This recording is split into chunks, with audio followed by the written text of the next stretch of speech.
വനം വകുപ്പിന്റെ കസ്റ്റഡിയിലുള്ള റാപ്പർ വേടനെ ഇന്ന് തൃശൂരിൽ എത്തിച്ച് തെളിവെടുപ്പ് നടത്തും. മാലയിൽ നിന്ന് പുലിപ്പല്ല് കണ്ടെത്തിയ കേസിലാണ് തെളിവെടുപ്പ്. പുലിപ്പല്ലിന്റെ ലോക്കറ്റ് തയ്യാറാക്കിയ വിയ്യൂരിലെ ജുവലറിയിലാണ് തെളിവെടുപ്പ് നടത്തുന്നത്.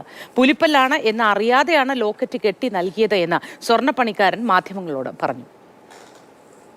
പ്രദീപ് ജോസഫ് വിവരങ്ങളുമായി നമുക്കൊപ്പം ചേരുന്നുണ്ട്. Pradeep, good morning. ഇന്ന് തെളിവെടുപ്പിനായി എപ്പോഴാണ് റാപ്പർ വേടനെ കൊണ്ടുവരിക? വിശദാംശങ്ങൾ എന്തൊക്കെയാണ്? ക്ഷമിക്കണം പ്രദീപ്. കോതമംഗലം മേക്കപ്പാലിയിലെ ഫോറസ്റ്റ് ഓഫീസിൽ സൂക്ഷിച്ചിരുന്ന വേടനെ രാവിലെ ഏതാണ്ട് 6:30 മണിയോടുകൂടി തെളിവെടുപ്പിനായി തൃശ്ശൂരിലേക്ക് കൊണ്ടുപോയി. വൈകാതെ തന്നെ തൃശ്ശൂർ വിയ്യൂരിലെ സരസ ജ്വല്ലറിയിൽ എത്തിച്ച് തെളിവെടുപ്പ് നടത്തും. വേടന്റെ മാലയിൽ നിന്ന് കണ്ടെത്തിയ ലോക്കറ്റ് പണിത് നൽകിയ പണിക്കാരനിൽ നിന്ന് ഉൾപ്പെടെ മൊഴിയെടുക്കേണ്ടതുണ്ട്. അതേസമയം ഇത്തരത്തിൽ താൻ വേടന് ലോക്കറ്റ് പണിത് കൊടുത്തിട്ടുണ്ട്, പക്ഷേ ഇത് പുലിപ്പല്ലാണ് എന്നറിയാതെയാണ് ലോക്കറ്റ് പണിത് കൊടുത്തത് എന്നാണ് ഇന്നലെ ഈ സ്വർണ്ണപ്പണിക്കാരൻ മാധ്യമങ്ങളോട് പറഞ്ഞത്.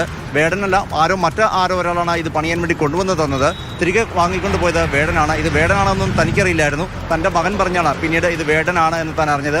മനഃപൂർവ്വം യാതൊരു തെറ്റും വരുത്തിയിട്ടില്ല എന്നാണ് ഈ സ്വർണ്ണപ്പണിക്കാരൻ പറയുന്നത്. അതേസമയം ഈ ലോക്കറ്റ് തനിക്ക് ഒരു ആരാധകൻ തന്നതാണ്, ഇത് പുലിപ്പല്ലാണ് എന്ന് അറിയില്ലായിരുന്നു എന്നാണ് വേടന്റെ മൊഴി. എന്തായിരുന്നാലും ഈ കേസിൽ അറസ്റ്റിലായ സാഹചര്യത്തിൽ തെളിവെടുപ്പ് നടത്തേണ്ടതുണ്ട്. തെളിവെടുപ്പ് പൂർത്തിയാക്കി ഇന്ന് വൈകിട്ട് 5 മണിക്ക് തിരികെ വേടനെ കോടതിയിൽ ഹാജരാക്കണം.